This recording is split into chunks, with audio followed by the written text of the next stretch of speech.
Masechet Batra Daf Kuf Samach Dal Amud Aleph, second to last line. Rabbi Hanina ben Gamliel Omer Mekushar. Rabbi Hanina said that by a tie document where it's sewed, it's if it's sewed onto if it wasn't supposed to be sewed, but you sewed it, it's still kasher. Now, Hashir Rabbi had a question. He said, "Why would you say it's kasher?" The problem is that the way they used to date the documents were different. Pashut, a regular document, malach shana, monin lo shana. If the current king was in power for a year, they would say in the first year. Shtaim, if it was 2 years, Monin Shtaim would count in the second year. Normally, Mikul Shabbat, if it was a tie document, it's prepared differently. Malach Shana, if it was king for 1 year, Monin lo shtaim, they would count it as 2 years. They would say like, oh, in his second year. Uh, Shtaim, if he was in the second year, they would count him as in his third year.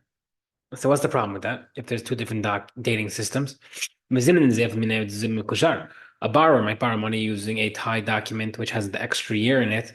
And then he'll get cash to pay back. He'll pay him back. He says, give me back a document. This lender will say, I lost the document. And then he'll write a receipt that he paid it back.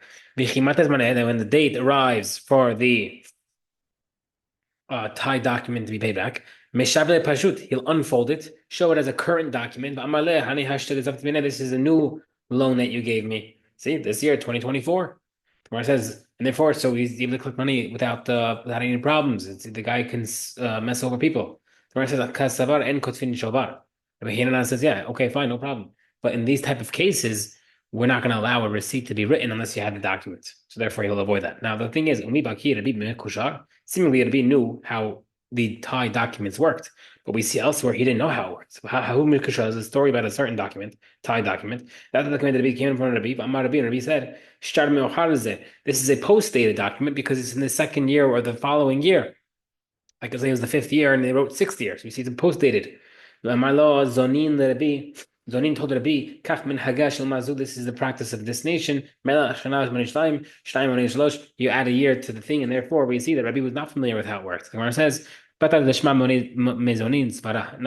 it's true. He didn't know it initially. He heard from Zonin how it works, and that's how he knew to ask this question earlier. Okay, there's a document, open document, that was written in the year of the king, in the year of the so and so Arkan. So Arkan can sound long or it sound like the first year. Check when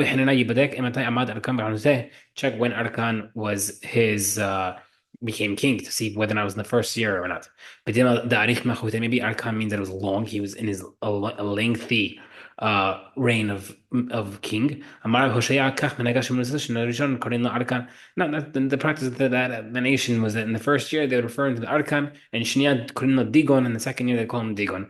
So Mar says, okay, but maybe he was king. Um, he used to be king. They removed him. Now he's becoming king again. Shout out Trump. Right, so maybe that's how maybe it shouldn't be the first year because technically it's the second time becoming first year. So maybe it happened 4 years ago. Tomorrow says, Arkan Digon, they would write actually Arkan Digon, year one and year two, to show that he came back into power.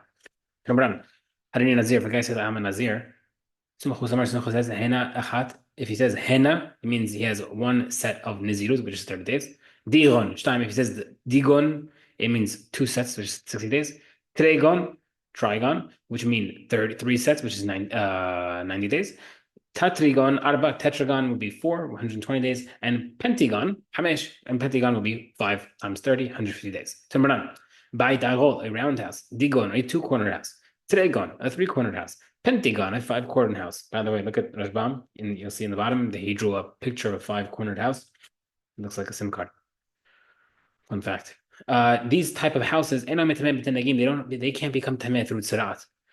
Technically, only a cornered house will become tameh. But it says the first pasuk says walls. Shine, that sounds like two. The mata omer kirkirot. Two pasuk later on also says walls. Shine, therefore two. Therefore, we see from here that only a four cornered house, four walled house rather, is able to become tameh. Okay, I'll make sure that there was a document that was tied that came from Rabbi. Amar Rabbi Enzman Bazer. He said, I don't see a date on this. Amar Rabbi Shimon ben Rabbi. Rabbi Shimon, his son, told him, Shima ben Ksharad Muvlam. Maybe he got hidden underneath the folds. Check it. Rabbi Hazai, he saw it there. Hadar Hazai Rabbi Bishud. Rabbi then eyed his son Rabbi Shimon with the eyes, the father eyes, when he's disappointed. Amar Rabbi Shimon defended himself. Lav ana katve, I didn't write it. Rabbi Yehuda Hayata katve. Rabbi Yehuda Hayata wrote it. Amar he said back to him, what are you doing? Kalach mishon harazeh. Don't say lashon hara. You just snitched on him. Zimnin Havai Atil command. Another time he was sitting in front of his father. V'kapasak sidra b'sefer Tehillim, he was writing a part of Tehillim. Amar Rabbi said, Tama meyushar katav zeh. He says, wow, look at this handwriting. It's gorgeous. Amar Rabbi Shimon answered him, Lavana katve, I didn't write it. Yehuda Hayata katve, Yehuda Hayata wrote it. Amar Rabbi told him again, Talach min lashon hara hazeh. Don't say lashon hara. So the Gemara says, Bishlam Hata makes sense. The first case, he said, don't say lashon hara, ik lashon hara, because he actually snitched on him that the other rabbi did something inappropriate. But over here, where he said that the rabbi had good handwriting, why is it lashon hara? Where it says because mishum de Rav Dimi, because of a dimi. Tani Rav Dimi ahvuha de Rav Safra. Rav Dimi, the brother of Safra, said, "Le'olam ayi seper dami tavato shel chayra." Don't speak too much about your friend's good qualities, because because there's always going to be someone in that group. When you talk good about someone, he's like, "Oh yeah, you think he's so good? Did you hear what he did yesterday?" And then boom, it'll turn into lashon hara. Therefore, when you're talking positive about someone, don't speak too positive, because people decide that they have to be the one to bring up negative qualities. Okay, Amarav. The three sins. A person can't control himself every day. Fits thinking of sinning. Trying to pray correctly. These three sins people are doing every day. Where it says people really speak lashon hara every day. Now that means that Rav meant that people struggle with the dust of lashon hara, which means borderline lashon hara, like ambiguous statements that can be used as a negative, but not directly negative. Similarly, he said, most people are suspected of stealing. Only some people are, minority people are doing immoral things. Everybody does lashon hara. The Gemara says every single person does lashon hara. The Gemara says everybody's guilty at least of lashon hara, the lashon hara, insinuating things without directly saying it. Amen.